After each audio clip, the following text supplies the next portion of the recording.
bienvenidos y bienvenidas a nuestro programa de debate político Tesis y Antítesis. Agradecemos su sintonía como cada semana.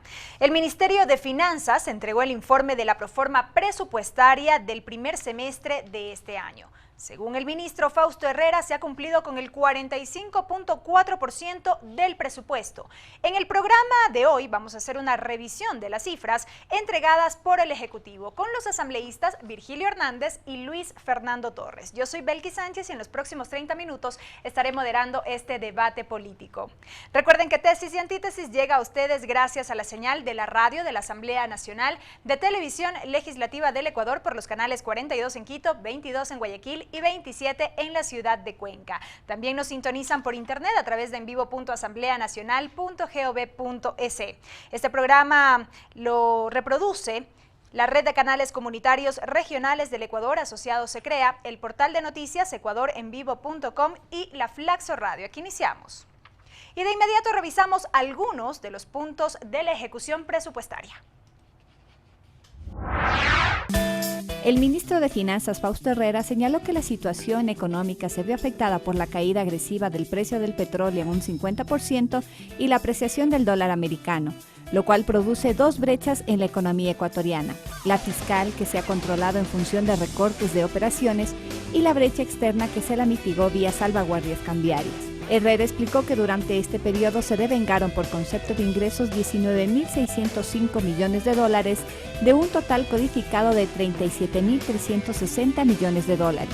Por el lado de los egresos, en cambio, se usaron 16.970 millones de dólares de los 37.360 millones codificados a inicios del año.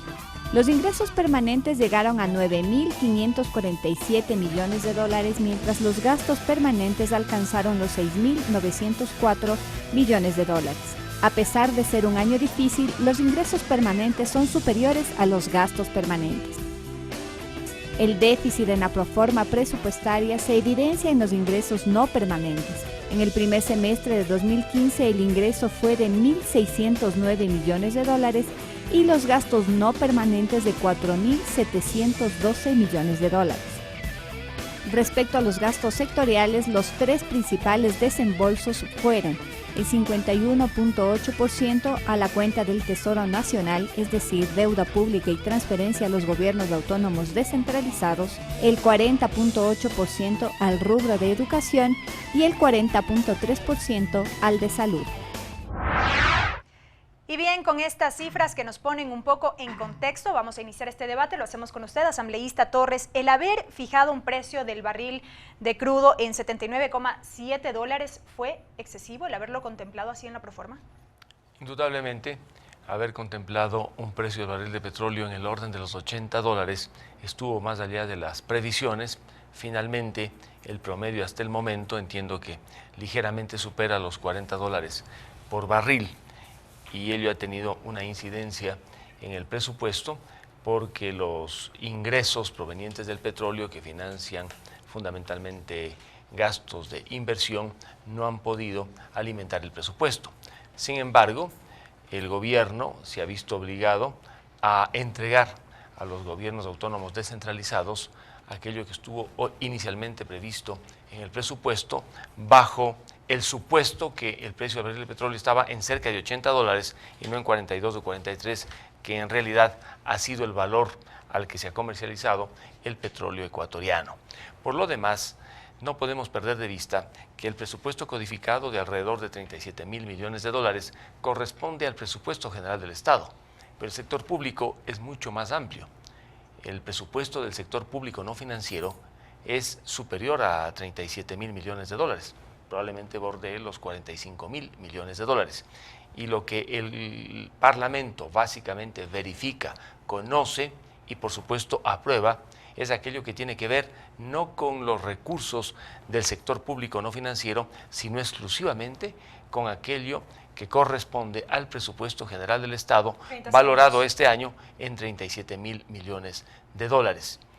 Ha dicho el ministro que el próximo año probablemente el presupuesto no sea de 37.000 millones de dólares, sino de 30.000 millones de dólares. Yo estoy a la espera de que llegue la proforma porque será indudablemente sugestivo poder identificar aquellos rubros en los que habría, de lo dicho por el ministro, una reducción sustancial en materia de gasto.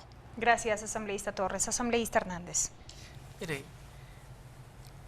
cuando se fija el precio del barril de petróleo, hay que hacerlo considerando lo que en ese momento dicen los bancos de inversión, las agencias de energía, las consultoras, que sobre todo se mueven en el ámbito del mercado petrolero, que es absolutamente inestable, que no solo responde a los temas de la oferta y demanda, sino también a los temas geopolíticos que han sido colocados en este año. Por eso es que efectivamente el precio del barril de petróleo en este año ha estado mucho menos de lo presupuestado, sin que por eso tampoco haya llegado a niveles como los que se ha indicado. Han existido meses que incluso el promedio del barril de petróleo ha estado por encima de los $50 el barril. De todas formas, esto ha impactado de manera severa a la economía ecuatoriana. Eso nosotros no lo negamos y también no dejamos de recalcar que a pesar de ese impacto, lo ha asumido el gobierno nacional, porque los gobiernos autónomos descentralizados no han visto reducidos en un centavo lo que se presupuestó. Es decir, cuando se hizo la proforma, se estableció un barril de petróleo por encima de los 79 y luego con eso planificaron los gobiernos autónomos centralizados y en función de eso se les ha entregado cada uno de los aportes que hace el Estado mensualmente. De tal manera que quien ha asumido esto es el gobierno nacional. 30 segundos. Y adicionalmente, más bien lo que nos demuestra en el informe de ejecución presupuestaria que se ha actuado con responsabilidad. Como dijo el ministro Herrera, en momentos de dificultad hay que, por un lado, reducir los gastos y ha existido un recorte de 2.200 millones. Por otro lado, medidas importantes para recuperar más recursos. Lo de la remisión de intereses ha significado 800 millones extras y en total 1.200 millones por remisión de intereses. También es significativo. De igual forma, lo de salvaguardias. Lo de salvaguardias se calcula que eso le ahorrará más de 2.000 millones al país en básicamente importaciones. Y además, también el financiamiento que se ha conseguido es un financiamiento en función de lo presupuestado en la proforma general que fue aprobada. Gracias, asambleísta Hernández. Asambleísta Torres, sobre esta reducción de los 2.200 millones de dólares en el presupuesto de este año, ¿esta medida ha sido suficiente para equilibrar de alguna manera las finanzas nacionales? En el tema de gastos existen dos visiones. Una es la reducción, disminución de gastos y otra es la desaceleración, gastar con menos velocidad. Y prácticamente lo que ha ocurrido este tiempo es que ha existido fundamentalmente una desaceleración en el gasto, aunque en la ejecución presupuestaria se puede advertir que bordea al mes de junio del año 2015 el gasto en el orden del 50%. Habrá que ver a finales de año si efectivamente hubo una reducción o una desaceleración en el gasto. Los 2.200 millones de dólares de los que habla Virgilio efectivamente fueron anunciados por las autoridades económicas del país como parte de esta disminución del gasto, pero con algunos entendidos que he conversado me han dicho mucho ojo, porque reducción no es igual a desaceleración en el gasto, la velocidad con la que se gastan en definitiva los recursos. Lo que sí es cierto que este ha sido un año difícil para el ciudadano, para la economía real y también para el Estado, a tal punto que en la economía real no hay los recursos que antes había, existe un problema de liquidez monetaria y en el sector fiscal indudablemente no existen, de lo que se puede ver, los niveles de liquidez que tenían antes para atender varios de los compromisos, tanto en gasto corriente como en gasto de inversión. Gracias, asambleísta Torres. Asambleísta Hernández.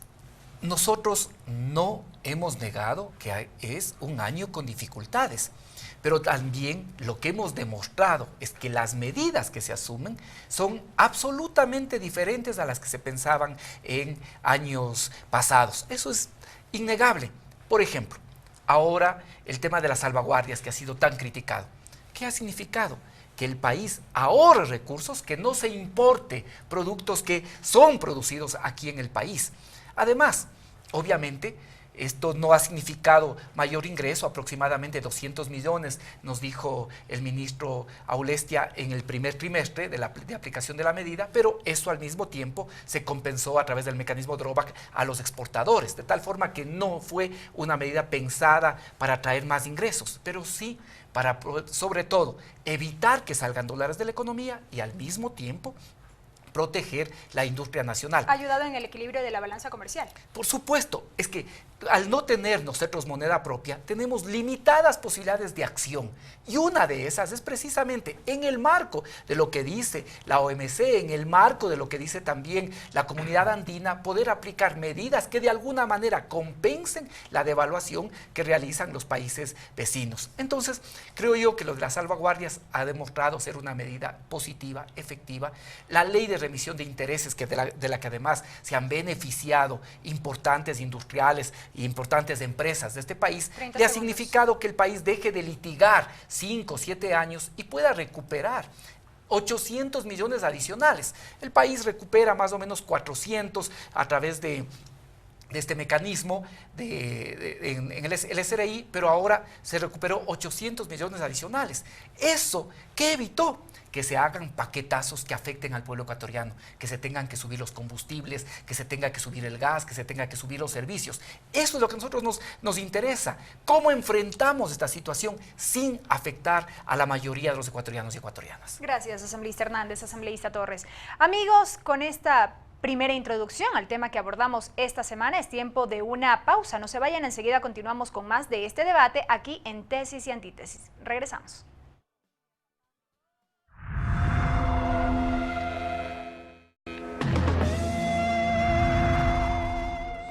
Estamos ya de regreso con más de Tesis y Antítesis, donde la síntesis le corresponde a usted. Llegamos a sus hogares gracias a la señal de la Televisión Legislativa del Ecuador y de la radio de la Asamblea Nacional, también por el portal de noticias ecuadorenvivo.com y la Flaxo Radio. Esta semana analizamos la ejecución presupuestaria y al respecto el equipo de producción de Tesis y Antítesis dialogó con estudiantes de la Facultad de Economía de la Universidad Central del Ecuador y esto fue lo que nos dijeron. Bueno, yo creo que en principio es una crisis a nivel mundial y las salvaguardias son como para proteger nuestro presupuesto, un poco nuestro presupuesto y un poco que no nos afecta al país. Yo no le veo nada de malo porque en verdad no nos afecta demasiado como todo el mundo cree. Generalmente lo que tendría que hacer el gobierno nacional como tal, yo desde mi punto de vista, es mantener un tema de la reducción de subsidios, pero hacia los grupos que más pagan. ¿Por qué? Porque la gente que menos tiene que seguir siendo la beneficiaria de las políticas sociales. El país se ha caracterizado de que no tiene tantos impuestos con respecto a los otros países, pero creo que no sería tan factible poner impuestos, más porque todas las connotaciones caen sobre el consumo de las personas. Sabemos que ha sido un gobierno que ha tenido los mayores ingresos, 3 veces más de ingresos, pero que sin embargo no se ha logrado una afectación real en los sectores de la economía que son necesarios para impulsar un cambio real de la matriz productiva, un cambio real en la matriz energética. El panorama se va a aplicar el recetario del Fondo Monetario, el recetario neoliberal. Menos inversión, se va a aplicar más privatizaciones, recorte en el gasto para salud y esas cosas. Lo único que necesitamos es el apoyo de las personas, la unión. Como dice un viejo dicho, la unión hace la fuerza. Así que creo que como ecuatorianos debemos de unirnos, producir y consumir. Bien, asambleísta Torres, ¿qué opina usted de estos comentarios? Se debe tener en claro que el Estado ocupa un espacio en la economía, equivale aproximadamente al 45% del Producto Interno Bruto, el sector público no financiero, y luego está la economía real, prácticamente más amplia que el propio Estado. En las actuales circunstancias, tanto el Estado como los ciudadanos que estamos en la economía real nos encontramos en medio de problemas. Al Estado le están faltando recursos para sostener su funcionamiento y operación. En la sociedad igualmente están faltando recursos, a tal punto que en la sociedad el problema es de la liquidez monetaria. Y en una economía dolarizada, la liquidez monetaria se marca en función de los equilibrios entre importaciones y exportaciones, deudas y créditos y, por supuesto, inversiones que llegan al país y pago de regalías. Y resulta que si uno mira al menos de esos tres elementos, encuentra problemas en la liquidez. Más dinero es del que sale que el dinero que en definitiva ingresa. Y al estar en problemas la liquidez de orden monetario, también las entidades financieras no tienen suficientes recursos para prestar. Y cuando no prestan, tampoco se mueve la economía. Entonces, debe ser saludable la economía real. El presidente de la República llegó a decir, hay problemas allí porque han dejado de ingresar 7.000 millones de dólares por la caída del precio del barril de petróleo. Y es cierto, esa es una de las causas. La otra es el hecho de que en estos años no ha existido un estímulo al sector privado. Por el contrario, se lo ha castigado con más de 11 reformas tributarias. Y el sector privado ecuatoriano no tiene el dinamismo que tuvo antes para poder participar activamente y atenuar los efectos de la crisis en la economía real. El tema del Estado es otro. Para ello tienen que hacer recortes, deben gastar en lo que deben gastar y deben dejar de gastar en aquello que en definitiva no genera ningún beneficio real a la sociedad. Gracias, asambleísta Torres. Asambleísta Hernández. A ver, yo creo que lo que decía alguno de los ciudadanos es efectivamente parte de lo que se está haciendo. Estamos buscando, ya que se quejan tanto, por ejemplo, del tema de los subsidios, el presidente dice, muy bien, hay que tomar medidas. No es retirar los subsidios a todos los ecuatorianos, porque eso el impacto sería muy grande en la economía de cada una de las familias. Eso es pensar efectivamente en el país, pero sí busquemos. Si tanto se quejan respecto del tema de subsidios, por ejemplo, los grandes empresarios, los grandes industriales, focalicemos ahí sí el subsidio que puedan tener únicamente en los pequeños, medianos empresarios que obviamente no se van a ver afectados con la eliminación del subsidio que se está planteando para el diésel. Entonces, yo creo que estamos buscando cómo mantener la economía sin afectar a la mayoría de ecuatorianos y tampoco afectando a lo que son los procesos productivos. Se dice muy fácil que han existido 11 reformas tributarias, pero esas reformas tributarias no es que han consistido en nuevos impuestos para el sector empresarial, todo lo contrario. Algunas de esas reformas tributarias, por ejemplo, tienen que ver con bajar los impuestos, con establecer exoneraciones, con establecer incentivos. Entonces, más bien, estas reformas lo que han permitido es que pueda dinamizarse el sector productivo y eso se refleja en las citas, en los datos que tenemos ahora, que el PIB no petrolero crece mucho más que el PIB petrolero y que efectivamente ahora uno puede ver que hay emprendimientos que empiezan a consolidarse y no solo a buscar tener una posición en el mercado interno, sino también a hacer productos de exportación que el país los tiene. Además, con el mérito de tener valor agregado. De tal manera que sí, en el marco de las condiciones que nos ha tocado vivir, se han buscado más bien medidas creativas que no impacten a la población ecuatoriana y que al mismo tiempo puedan fomentar la producción nacional. Y eso se ve en la ejecución presupuestaria. Gracias, asambleísta Hernández. Asambleísta Torres, ¿por qué no termina de convencer este discurso, estos datos? Por las cifras y las preocupaciones.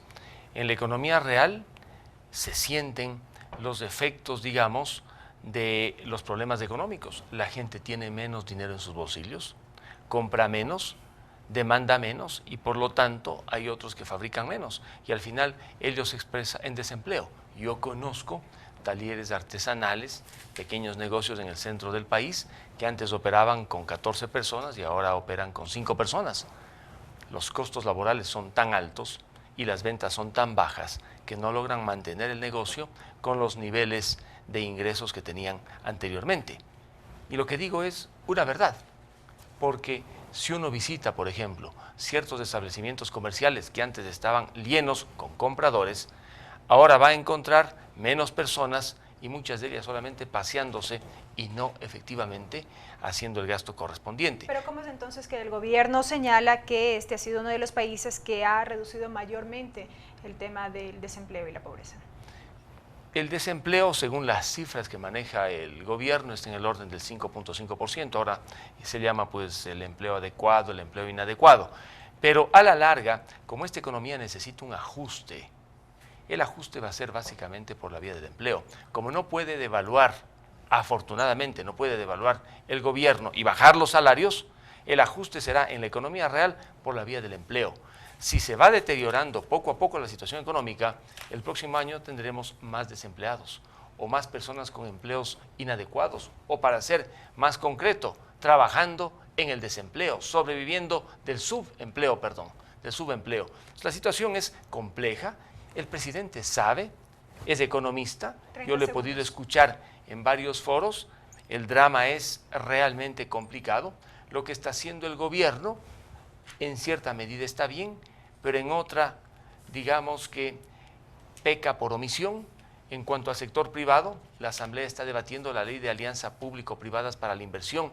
Resulta que allí, en el oficialismo, hay un titubeo, no existe una vocación de generar los incentivos necesarios para que haya más inversión privada y se compensen los efectos negativos de la crisis. Gracias, asambleísta Torres. Asambleísta Hernández. A ver, ¿qué es lo que nos dice el informe de ejecución presupuestaria?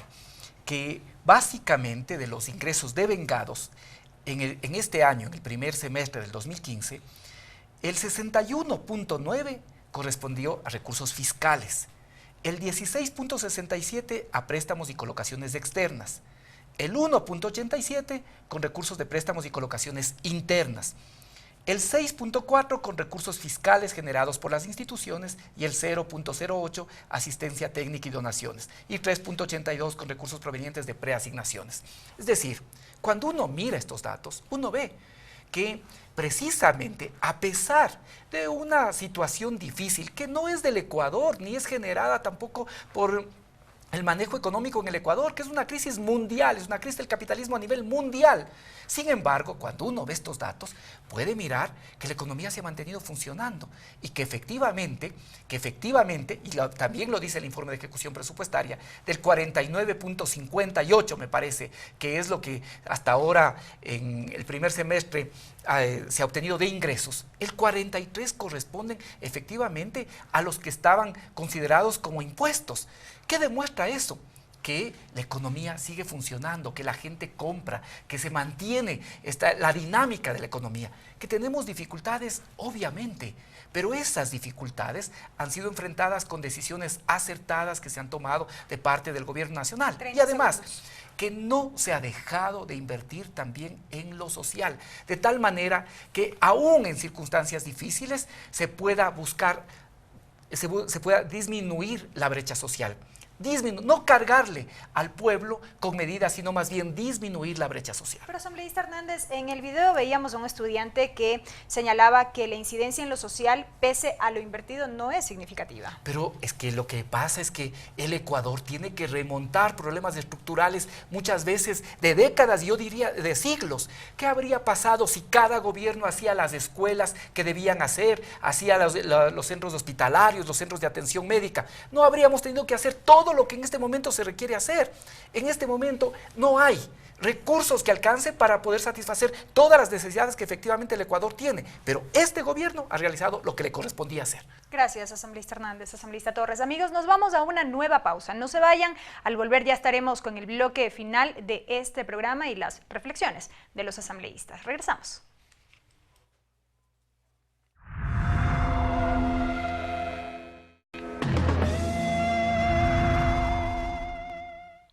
Amigos, continuamos con más de tesis y antítesis. En este último bloque, los asambleístas Virgilio Hernández y Luis Fernando Torres tienen 3 minutos cada uno para sus comentarios finales sobre el tema que analizamos esta semana, la ejecución presupuestaria. Asambleísta Torres, avanzamos con usted. Se viene el pago de los bonos Global por 650 millones de dólares. Pese a los problemas económicos que enfrentamos, ¿debe pagar el Ecuador? Debe pagar, y el ministro de Finanzas ha dicho que lo hará, aunque algunos analistas sostienen que no existen los recursos en el fisco para pagar los bonos en el mes de diciembre de este año. Si no se pagan esos bonos, el riesgo país subirá aún más. Y para el Ecuador, si sube el riesgo país, es altamente perjudicial porque las tasas de interés que el Ecuador tiene que pagar a aquellos a quienes coloca deuda serán indudablemente más altas. Si el ministro ha dicho que va a pagar, habrá que esperar que lo haga, porque uno debe presumir que él sabe que existen los recursos para hacerlo. Pero más allá de esa urgencia del mes de diciembre, también existen otras urgencias que tienen que estar debidamente previstas. Si erupciona el volcán Tungurahua, me pregunto, ¿existen los recursos para poder atender una urgencia? El fenómeno del Niño está comenzando. ¿Existen recursos efectivamente para poder atender esa emergencia? Es otra de las incógnitas. Ahora bien, en estos últimos 8 años, el peso del sector público no financiero frente al Producto Interno Bruto ha pasado de 27% a 45%. Ello significa que el Estado como tal creció, se engordó. Cuando los ingresos han bajado, tiene que adelgazar este sector público y vienen las dificultades, porque adelgazar supone despedir gente, adelgazar supone eliminar subsidios y encarecer los productos que fabrican y producen aquellos que reciben muchas veces el subsidio. ¿Lo va a lograr? Habrá que ver. En todo caso, el ministro ha dicho que el próximo año el presupuesto general del Estado ya no será de 37.000 millones, sino de 30.000 millones. A reducir 7.000 millones de un año a otro sería meritorio. Habrá que ver dónde se lo hace, cómo se lo hace, si se va a afectar o no la educación, la salud, o se va a afectar fundamentalmente el plan de ejecución de obras. El origen de los problemas del país indudablemente que tiene un carácter externo. Nosotros no controlamos el precio del barril de petróleo, como tampoco podemos controlar la depreciación de la moneda por parte de otros países. Pero más allá de que el origen sea externo, también es interno. Y el Estado tan grande, tan gordo, es uno de los problemas. ¿Por qué el Ecuador, en materia de recepción de inversión extranjera directa, está en el penúltimo puesto, debajo inclusive de Venezuela? Precisamente porque el Ecuador estos años no ha sido un país atractivo para que los inversionistas vengan, así como han ido a Colombia o a Perú. Conozco que en Colombia han inaugurado recientemente una refinería en el norte, me parece que por Cartagena. No necesitaron bombos y platillos, sino inversión extranjera. Nadie se sorprendió que esto haya ocurrido en Colombia, porque allá van con recursos y no vienen al Ecuador. ¿Por qué no vienen? Es la respuesta que tiene que contestar el gobierno nacional. Gracias, asambleísta Torres. Asambleísta Hernández, en torno a esta preocupación sobre el apoyo en lo social, salud, educación, efectivamente, frente al escenario al que nos veremos enfrentados, ¿se podrá mantener? ¿Cuál será el crecimiento previsto para el próximo año? Hay definiciones que son incluso del marco constitucional. Y aquí una de las definiciones es efectivamente atar al PIB, atar lo que tiene que ver con la inversión en educación y salud. Eso para nosotros es fundamental, es prioritario.